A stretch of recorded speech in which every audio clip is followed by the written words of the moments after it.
You've been writing that America will continue to be the dominant power as long as it continues to attract the finest talent from around the world. That is still happening. That is still happening at an aggregate level. The United States still takes in more legal immigrants than the rest of the world put together. It is still true, despite what you hear, that 100,000 Chinese graduate students come to the United States. Most of them want to stay. What is changing is the United States' visa policies have gotten worse, as I don't need to tell an Indian audience. They have become more dysfunctional, and that means that you have one problem there.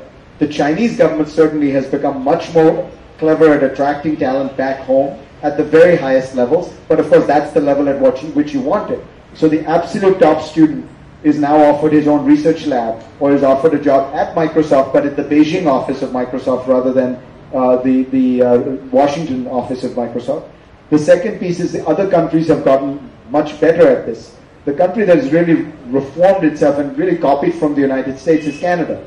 The Canadians now have this amazing system where you self-apply for a green card.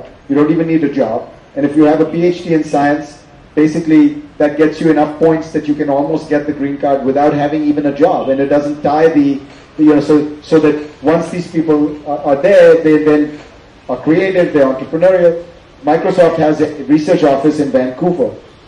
And the entire purpose of that research office is to take all the computer science and engineering graduates from Berkeley and Stanford and UCLA who are foreign students who get trained in the United States but can't work in the United States, so they all go up to Canada and then they'll pay taxes in Canada, they'll invent things in Canada, their patents will be filed in Canada. It's a crazy system because in fact they're being trained at the US taxpayers' expense, if you think about it, and particularly if they go to a place like Berkeley, they're being trained at the US taxpayers' expense, and once that's done, we say, now get the hell out of the country before you start paying taxes.